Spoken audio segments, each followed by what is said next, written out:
Assalamualaikum warahmatullahi wabarakatuh. Waalaikumsalam warahmatullahi wabarakatuh. Puji syukur kehadirat Allah Subhanahu wa taala. Pada segmen yang kedua kita bisa berjumpa lagi, masih bersama dengan Real Thinkers atau komunitas berpikir yang real, yang serius dari anak-anak muda di Indonesia dan seluruh dunia. Pada segmen kedua kita tetap masih berdiskusi dengan Profesor Jawahir. Untuk mengingat tema sebelumnya, saya ceritakan secara singkat bahwa pada segmen sebelumnya kita sudah membahas problem conflicting theory yang ada pada fondasi teori hukum di Indonesia karena memakai teori hukum Han Kelsen. Dan Profesor Jawahir sudah memberikan alternatif yang cocok, yang integrated antara fondasi falsafah negara Pancasila dan juga tentang bagaimana fondasi hukum itu yang seharusnya. Nah, pada segmen yang kedua kali ini kita ingin mempertajam bagaimana hukum inklusif yang ditawarkan oleh Prof. Jawahir bisa terintegrasi secara teori, secara sesuatu apa secara teori biar bisa harmonis dan terintegrasi sehingga tidak ada conflicting lagi. Saya sapa terlebih dahulu Profesor Jawahir. Selamat siang, Prof. Sehat? Selamat siang, Alhamdulillah Mas Ma'ruf, saya sehat. Oke, Prof. Kita mulai langsung, Prof. Jadi bagaimana, Prof, agar hukum inklusif ini terintegrasi ke dalam falsafah negara Pancasila yang kita cintai ini? Silakan, Prof. Baik, jadi saya kembali dulu untuk menegaskan bahwa madhab tamsis yang dibangun sejak tahun 2016 itu sesungguhnya merupakan gerakan berpikir yang berpikir tentang hukum, tidak hanya belajar hukum dari hukum, tapi lebih siap dengan membuka diri untuk juga belajar yang lain. Makanya dikatakan, nah tandanya apa? Tandanya pemikiran hukum madhab tamsis itu adalah harus bersikap inklusif, artinya terbuka dengan berbagai pendekatan yang kemudian hukum sebagai ilmu itu dapat digunakan sebagai alat untuk memecahkan masalah-masalah yang semakin kompleks ya. Nah, itulah sebabnya kenapa teori hukum inklusif itu dimunculkan agar pemikiran-pemikiran hukum itu tidak hanya sekedar positivistik terikat dengan peraturan hukum tertulis yang dibuat oleh negara semata, tetapi juga harus menerima tentang kehadiran adanya hukum-hukum yang bersumber dari berbagai sumber, termasuk juga yang dirumuskan oleh Profesor Pandoyo dan juga dirumuskan oleh Profesor Notonegoro ketika dia menyatakan bahwa Pancasila itu merupakan basic filosofi atau filosofis Ronsla yang kemudian ini pun berkali-kali dikemukakan oleh Presiden Indonesia yang pertama, Insinyur Soekarno ya. Jadi Pancasila sebagai dasar bukan dasar filsafat negara. Kenapa? Karena di dalamnya itu mengandung tentang eksistensi ketuhanan sebagai pemegang absolut kebenaran.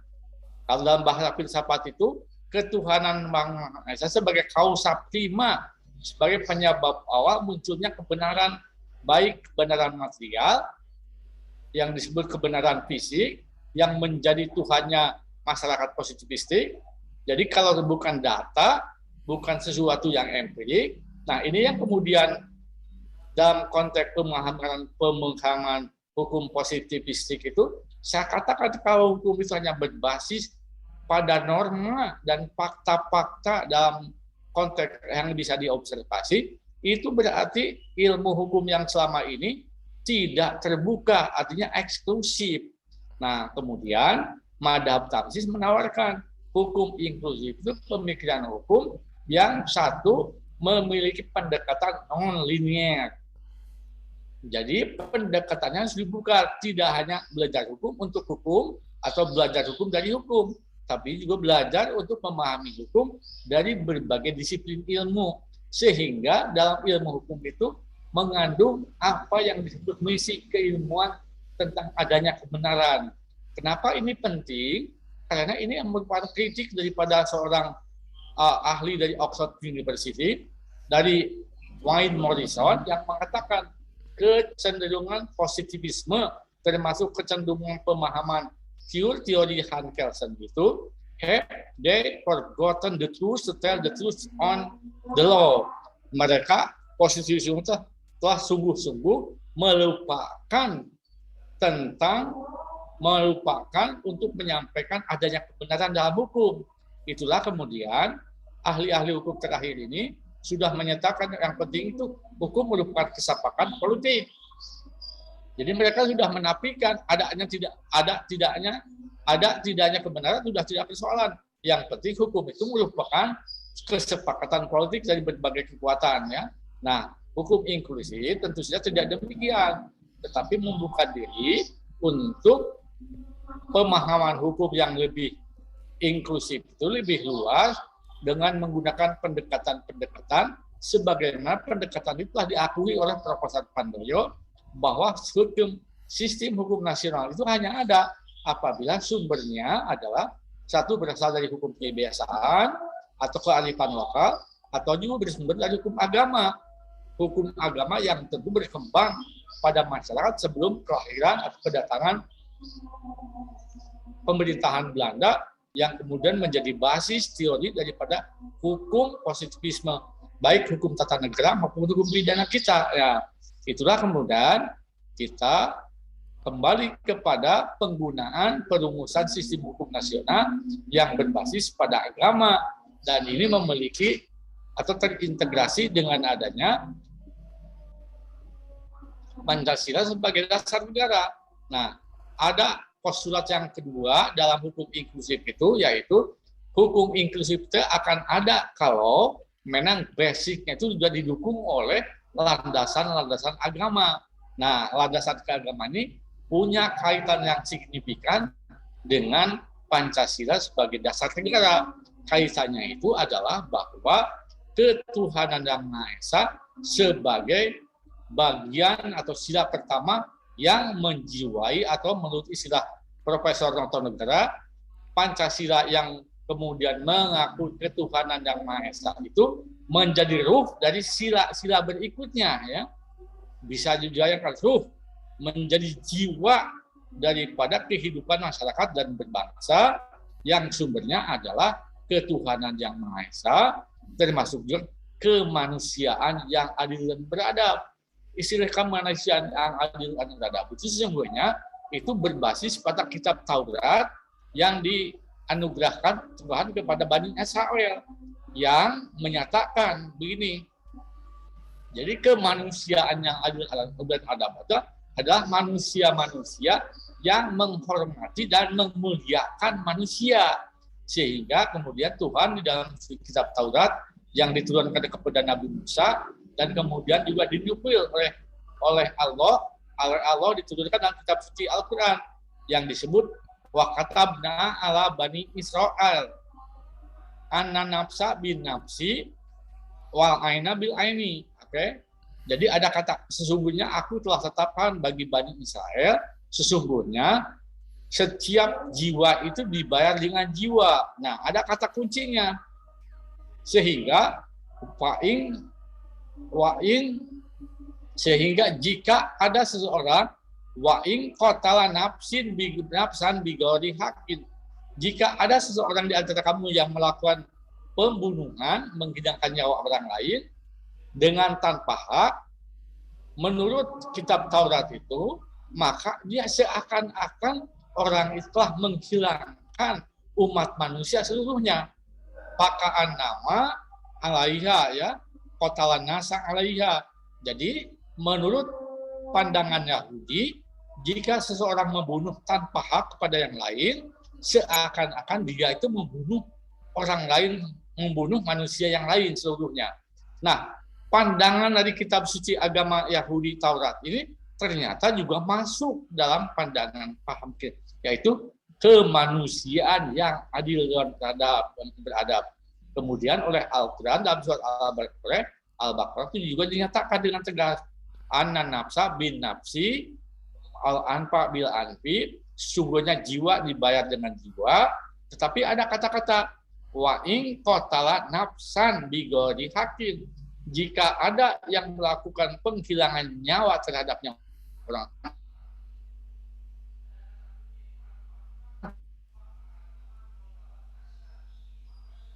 akan yang telah membunuh manusia pakaan nama katalan nasa alaiya. Bisa dibayangkan betapa mulianya manusia itu. Berarti kalau kita berpancasila, maka nilai manusia itu begitu luhur dan mulia, kemanusiaan yang adil dan beradab. Nah, barangkali nanti ini yang kemudian harus dielaborasi lebih konkret atau diimplementasikan lebih konkret dalam bahasa-bahasa hukum, baik itu dalam undang-undang dasar maupun juga dalam peraturan undang-undang lainnya. Ketika sila-sila ketuhanan yang Maha Esa yang berada di dalam dasar filsafat negara Indonesia itu ternyata diambil bahannya dari berbagai sumber yang universal, yang mendunia, termasuk juga dari agama-agama yang berladang dan yang bersumber pada agama Nabi Ibrahim ya, sebagai bapak monoteisme. Nah, di dalam tulisan yang paling baru, muridnya Rene Girard, yaitu Sandos Budhart, menyatakan apa pentingnya ketuhanan yang Maha Esa itu. Pentingnya ketuhanan yang Maha Esa itu adalah bahwa umat manusia yang mengaku agamanya di Islam dan Kristen itu adalah mereka yang mengakui keberadaan Tuhan, bukan Tuhannya berhala-berhala, tapi Tuhannya yang Maha Esa. Jadi dia mengatakan dalam tulisan dalam bukunya itu, is not, jadi bukan Tuhan yang berbentuk berhala-berhala yang kemudian disembah-sembah, tapi bukanlah tidak mustahil bahwa positivisme juga sesungguhnya telah menuhankan berhala akal atau berhala pemikiran dohir daripada pemikiran data sebagai basic empirisme ya. Nah, Ya, seperti baik, itu. baik, Prof. Menarik sekali, Prof. Saya ulangi lagi bahwa bagaimana hukum inklusif ini bisa terintegrasi dengan falsafah negara Pancasila. Itu pertama, Profesor Jawad Tahir mengatakan bahwa harus inklusif terbuka dan dibutuhkan adanya kedewasaan untuk saling berinteraksi antar berbagai ilmu, begitu ya, Prof ya, lintas ilmu. Ya, Kenapa betul. demikian? Karena persoalannya adalah tidak semata hukum sebagaimana yang digagas dalam positivisme hukum, akan tetapi banyak dimensinya, termasuk juga politik, filsafat, etika, agama, metafisika, nilai-nilai kearifan lokal dan lain sebagainya. Dan poin yang kedua adalah bahwa prinsip dari hukum inklusif itu adalah justru pada landasan agama itu sendiri. Artinya posisi agama itu penting sebagai sumber hukum nasional, begitu ya, Prof ya? Iya, Nah, betul. nah, ada pertanyaan begini, Prof. Jadi ada perdebatan tentang gagasan dari Snodhook pada saat dia meneliti tentang kondisi Aceh dan dia mengusulkan bahwa hukum agama itu perlu dihilangkan dan yang dijadikan sumber hukum adalah sumber hukum adat semata. Nah, ini landasan pemikiran Snodhook ini kenapa, Prof? Bisa begitu, Prof? Baik, saya mengacu kepada tulisan Daniel Esrep ya di dalam Journal of Indonesia. Dia mengatakan Snodhook Browning itu didatangkan oleh pemerintah Belanda untuk melihat fenomena hukum yang ada di Indonesia. Nah, dia melihat, kok ada hukum yang dari kebiasaan atau adat, tapi juga ada hukum Islam atau hukum agama. Nah, jadi Daniel Esrep menyimpulkan kehadiran Snodhook Browning ke Indonesia pada awal-awal 2017 itu sesungguhnya dia membuat apa yang disebut dengan hukum adat itu sebagai alat untuk menciptakan konflik antara hukum agama dengan hukum adat agar hukum positivisme barat itu mudah masuk dan diadopsi oleh pemerintah Indonesia. Dan pemahaman Snodhook Browning itu ternyata benar ketika dia menggunakan teori receptio teori ya, teori yang menyatakan bahwa hukum agama itu hanya ada ketika hukum agama itu telah diadopsi menjadi bagian dari sistem hukum adat. Ternyata oleh peneliti-peneliti setelahnya, misalnya Padenburg menyatakan dengan teori receptio infantil tidak, banyak masyarakat Indonesia yang mematuhi ajaran agama tanpa ketentuan agama diadopsi oleh hukum adat. Misalnya yang terjadi di Pulau Jawa, dia menggunakan kata-kata dalam konteks hukum waris, istilah sepikul dan segendong.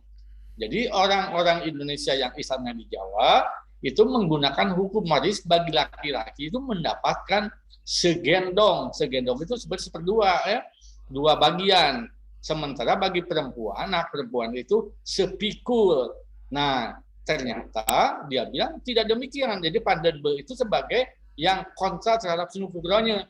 Dan kemudian itu yang kemudian berlaku menjadi bagian dari teorinya Profesor Pandoyo, ya, termasuk juga profesor ahli termasuk Pandoyo Wahono, ya, yang menyatakan bahwa sistem hukum nasional itu ada ketika sumber-sumber hukumnya itu datang dari sumber hukum adat dan hukum agama.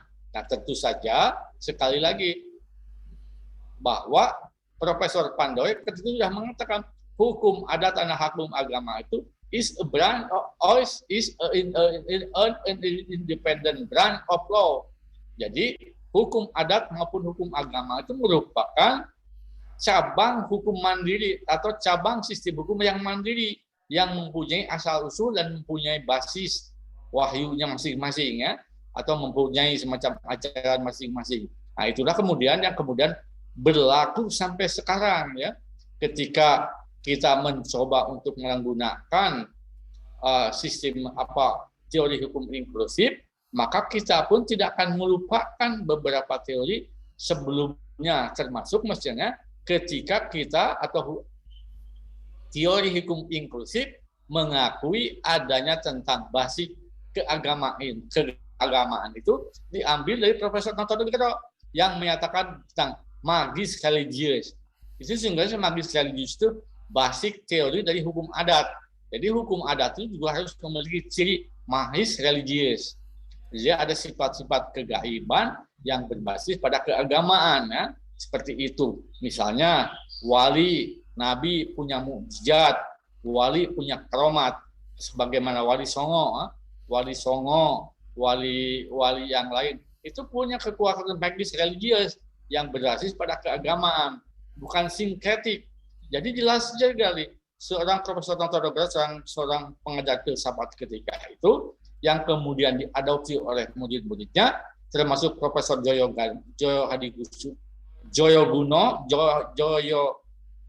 Hadiguno yang juga menggunakan istilah ciri hukum adat Indonesia itu harus magis religius.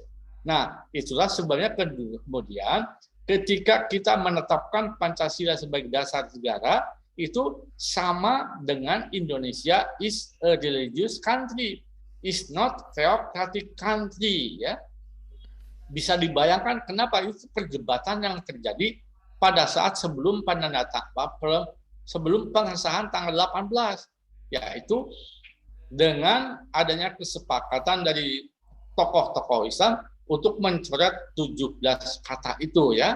Nah, kenapa? Mereka lebih mencintai Indonesia daripada mencintai grup-grup yang kemudian persatuan akan hilang kalau itu dipertahankan. Itulah sebabnya kemudian Profesor Kahar Musafir, Ki Bagis Hidikusumo tidak keberatan untuk mencoret 7 kata-kata yang berada pada sila pertama Pancasila versi 22 Juni. Nah, itulah kemudian kita sepakat dengan pandangan filosofis groundslah-nya dari Notonegoro itu sebagai bagian daripada upaya untuk menegaskan Indonesia sebagai negara yang religius dan bukan negara teokratik. Sebab kalau negara teokratik tentu aja yang lain-lain akan tersisih. Dan kemudian sila kedua, kemanusiaan yang adil dan beradab akan menjadi hilang. Nah, itulah sebabnya para pemikir bangsa kita sudah jauh lebih komprehensif untuk meletakkan dasar negara itu secara sistematik, berurutan, yang tidak menimbulkan konflik satu sama lain. Baik, Prof. Baik, Prof. Saya urai lagi ya, Prof, ya, biar nggak banyak gagasan yang ini, mungkin malah konflikting ya, Prof, ya. Jadi begini, Ya, Prof. silakan. tadi Prof. Jawahri mengatakan bahwa Profesor Notonegoro menggunakan kata majlis religius yang itu menjadi justifikasi bagi pembenaran hukum inklusif begitu ya Prof ya. Ya, Jadi betul. justru dengan negara religius bukan negara teokratik itu bisa dipenuhi ketika aspek hukum agama itu bahkan bisa menjadi potensi menjadi hukum nasional begitu ya Prof ya. Dan Hmm, ketika teorinya Snokholm itu kita pakai, maka juga tidak menyelesaikan masalah, justru akan conflicting, memusuhi betul. agama, begitu ya Prof ya. Nah, Iya, saya betul. membaca bukunya Prof. Notonegoro itu bahwa Undang-Undang Dasar 45 di mana pembukaan ada Pancasila itu, di mana Undang-Undang Dasar itu sendiri adalah manifestasi dari apa proklamasi Prof. Ada yang bilang begitu proklamasi Betul, manifestasinya. Nah di dalam betul. proklamasi itu kan ada kemerdekaan Prof. Ada Hmm, kemerdekaan, kemudian ada pembukaan juga ada kemerdekaan juga dan ada Pancasila di sini Prof. Nah kira-kira rain of thought gitu jangkauan pemikiran Notonegoro pada saat itu dengan kondisi pada saat itu di mana ada Pak Soekarno juga dikukuhkan menjadi doktor honoris causa. Nah, apakah ini semacam belum ada kesempatan untuk menjelaskan lebih lanjut, Prof? Jadi dari Prof Notonegoro, beliau mengatakan bahwa falsafah negara itu adalah ruh dari Pancasila adalah ruh dari falsafah negara. Arti kata-kata ruh itu sendiri bisa dijelaskan tadi secara gamblang dengan adanya negara religius tadi, Prof. Dan ya, berujung pada hukum tadi, hukum nasional, hukum agama menjadi hukum nasional. Nah, ini kira-kira menjelaskannya bagaimana, Prof? baik. Jadi memang para pendiri bangsa dan perumus dari Pancasila itu memiliki pandangan yang jauh ke depan, sehingga kita yang membaca dari sejarah para pandangan mereka itu menemukannya baru saat ini, termasuk saya. Ketika saya mengatakan teori hukum inklusif itu hanya akan ada kalau basisnya keagamaan. Saya ambil itu dari mana kalau istilah basis keagamaan?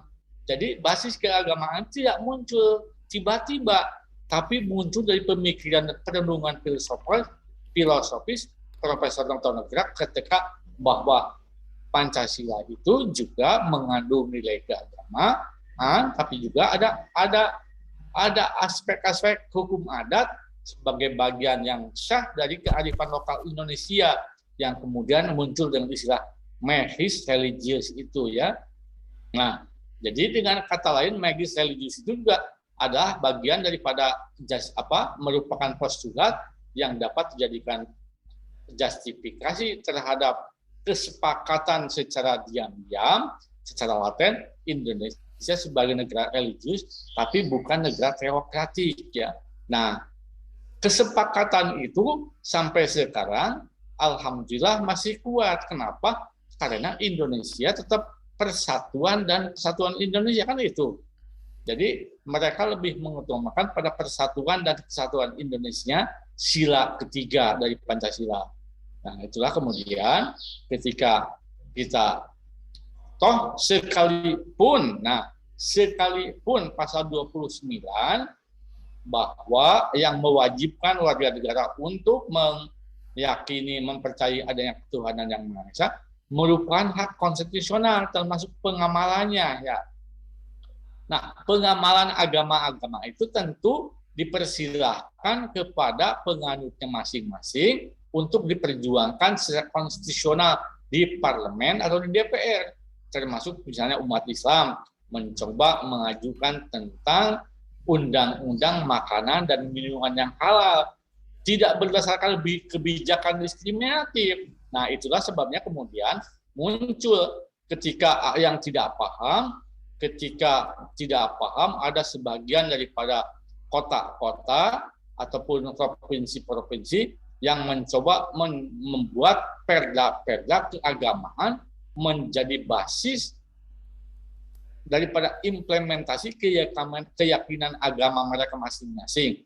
Misalnya di Aceh ya, di Aceh. Nah, jangan lupa untuk adanya tentang provinsi keistimewaan Aceh itu diperjuangkan secara konstitusional di Dewan Perwakilan Rakyat.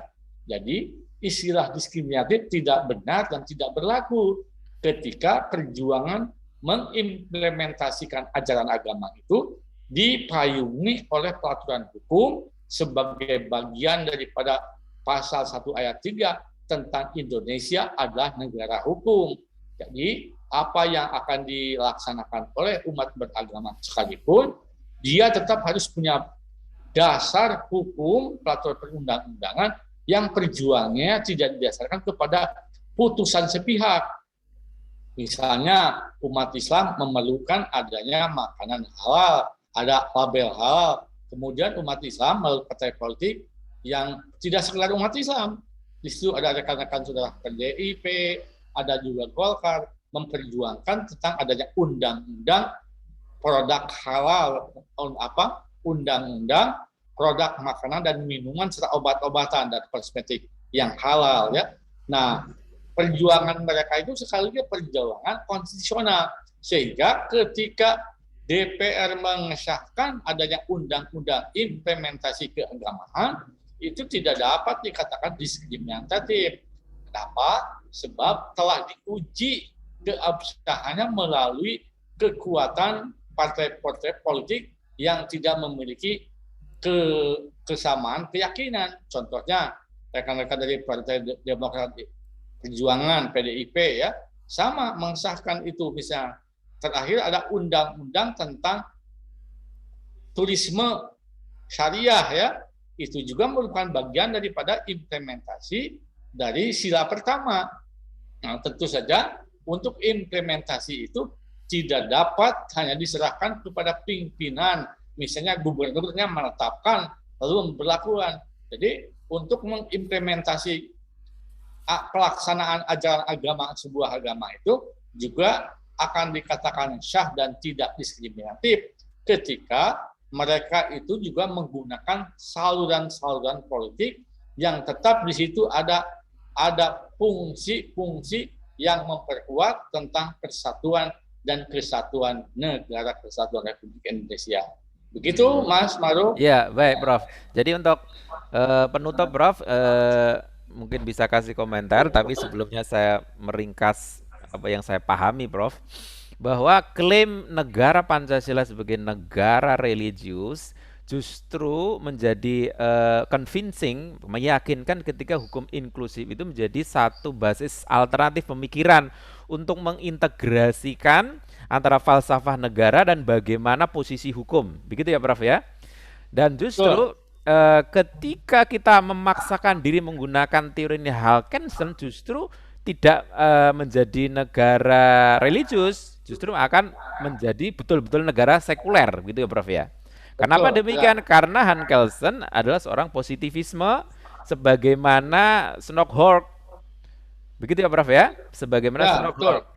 Nah, pertanyaannya adalah ketika kita bicara tentang hukum nasional Prof, ada yang masih keberatan ketika sumber hukum itu berasal dari agama dan juga menjadikan negara itu akan bergeser menjadi negara agama. Kira-kira bagaimana komentarnya, Prof? Baik. Nah, itulah sebabnya kemudian pada tahun 1970-an di Bandung diadakan seminar pembangunan hukum nasional oleh Fakultas Hukum Unpad. Di situ ada Profesor Muhtar Kussumoatmadja dan dari Sekretaris Negara dihadiri oleh Profesor Pandoyo yang merumuskan sistem hukum nasional. Jadi dia mengatakan sistem hukum nasional Indonesia itu ada jika mengakomodir sumber dari hukum agama, hukum adat, dan hukum warisan Belanda. Nah itu, jadi yang penting itu rujukannya jelas. Itu perumusan Sekretaris Negara pada zamannya Pak Harto yang ikut dalam seminar nasional tentang pembangunan atau pembangunan sistem hukum nasional. Di situ ada Profesor Mohtar, ada Profesor Pandoyo. Saya ingat Profesor Pandoyo itu menjadi sekretarisnya kabinet pada waktu itu yang kemudian menjadi berujukan banyak pakar hukum Indonesia saat ini. Bahwa saya pun kadang-kadang lupa menyebutkan nama beliau, tapi saya ingat foto beliau sehingga pada saat-saat saya sedang tidur atau malam, saya siapa? Baru ketemu namanya Profesor Pandoyo. dari Fakultas Hukum UI itu kan. Pada tahun 70-an itu ada seminar, dan bahkan saya pernah membaca semacam makalahnya beliau tentang, sehingga saya sebagai perumus teori hukum inklusif juga punya rujukan-rujukan teori atau pandangan-pandangan ahli Indonesia yang memang pada waktu itu diakui ke eksistensi sebagai pakar-pakar hukum nasional yang memang diakui oleh Indonesia sebagai sebuah negara kesatuannya. Nah, jadi saya kira sistem hukum nasional itu harus bersumber kepada. Jadi kalau kita, nah itu pun saya kira sebagai cara mendefinisikan sistem hukum nasional dan sekaligus juga membatasi jangan sampai hukum nasional itu berbeda menjadi hukum agama atau berbasis menjadi hukum keagamaan atau negara keagamaan. Jadi itulah sebabnya kemudian dinyatakan sistem hukum nasional. Nah, teori hukum inklusif basisnya sistem hukum nasional seperti yang dikemukakan oleh Profesor Pandoyo itu ya.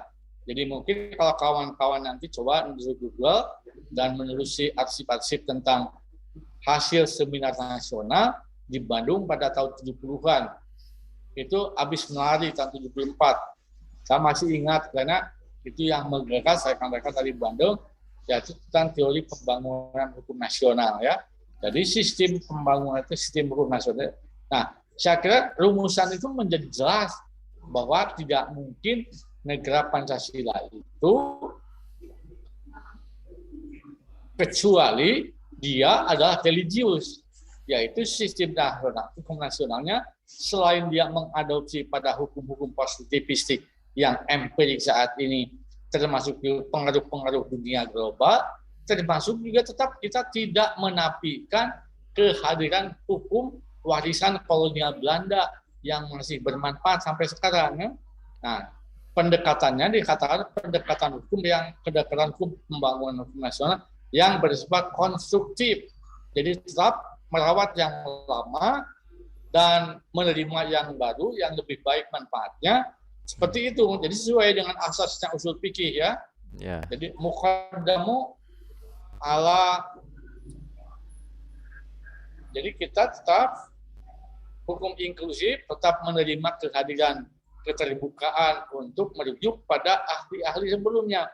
Jadi sekali lagi hukum inklusif juga sekaligus sebagai upaya untuk membatasi jangan sampai umat Islam itu memaksakan diri kecuali dia berjuang melalui perjuangan yang bersifat konstitusional ya.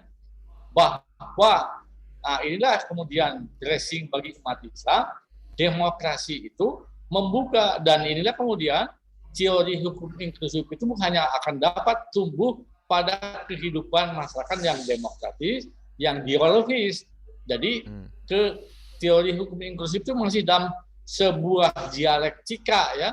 Jadi perlu diuji nih. Nah, itulah kemudian rekan-rekan S3 di tempat saya dan tempat-tempat lain mulai membicarakan teori ini sebagai teori yang saat ini digunakan sebagai satu alat analisis untuk pemecahan masalah-masalah yang semakin hari dan hari ini kompleks yang tidak dapat digunakan hanya mengandalkan pandangan pemikiran positivistik.